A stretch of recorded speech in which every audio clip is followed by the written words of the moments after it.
இந்த உலகத்தில் சில இடங்கள் இருக்கின்றன. அவை நேரத்தை கடந்தவை.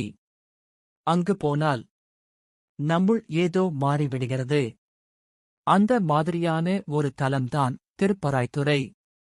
காவேரி நதியின் கரையில், மரங்களின் நிழலில், முனிவர்களின் தியானத்தில் உருவான சிவஸ்தலம்.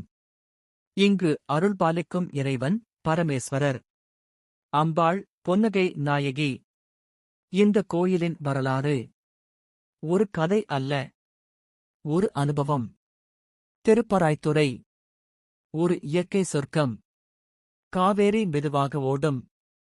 பசுமையான பராய் மரங்கள். காற்றில் தெய்வீக அதிர்வு. பராய் மரம் இந்த தலத்தின் அடையாளம். முன்பு இங்கு மனிதர்கள் குறைவு. ஆனால் தியானம் செய்தவர்கள் அதிகம். ஒவ்வொரு காலையும் பறவைகள் குரல், நதி ஓசை, மணி ஒலி, இந்த மூன்றும் சேர்ந்து ஒரு தியான உலகம். முனிவர்கள் குழு. அவர்கள் தேடியது பரமசிவன். அவர்கள் செய்தது கடும் தவம். நாட்கள், மாதங்கள், ஆண்டுகள். அவர்களின் தவம் மிகுந்தது. ஆனால் அசுரர்கள் வந்தனர். யாகங்களை கெடுத்தனர். மன அமைதியை குலைத்தனர். முனிவர்கள், ஓ பரமேஸ்வரா, எங்களை காப்பாற்று. அந்த நேரம் வானில் ஒளி, பூமியில் அதிர்வு, காற்றில் மந்திரம். ஒரு ஜோதி தோன்றியது. அந்த ஜோதி மெதுவாக லிங்கமாக மாறியது. அதுதான் பரமேஸ்வரர். அந்த நாளிலிருந்து இந்த இடம் சிவஸ்தலம். ஒரு மன்னன். அதிகாரம் இருந்தது. செல்வம் இருந்தது. ஆனால் அமைதி இல்லை. புதிய வாழ்க்கை. சோழர்கள் இந்த கோயிலை விரிவுபடுத்தினர்.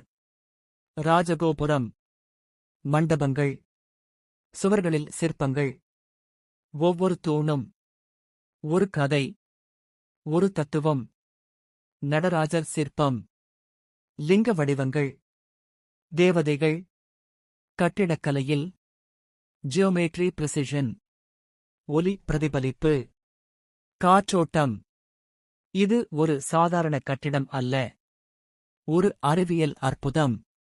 இந்த கோயிலில் சோழர் கல்வெட்டுகள், தானங்கள், நில அளிப்புகள், இவை எல்லாம் கோயிலின் செழிப்பு.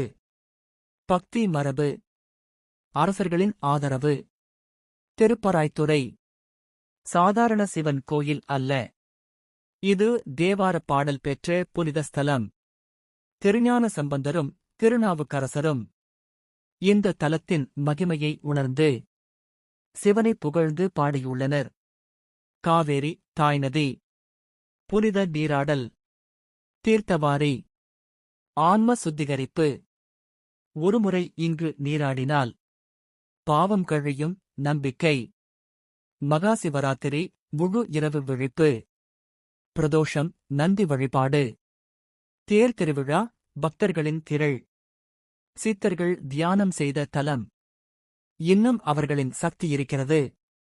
சிலர் சொல்வது ஒளி தோன்றுதல், விசித்திரமான ஒலி, மன அமைதி, பாவ நிவர்த்தி, குடும்ப வளம், ஆரோக்கியம். திருப்பராய்த்துறை ஒரு பயணம் அல்ல, ஒரு மாற்றம். ஒரு தரிசனம் அல்ல, ஒரு உணர்வு. ஒரு முறை போங்கள், உங்கள் வாழ்க்கை மாறும். மெதுவான ஓம் சாந்தி.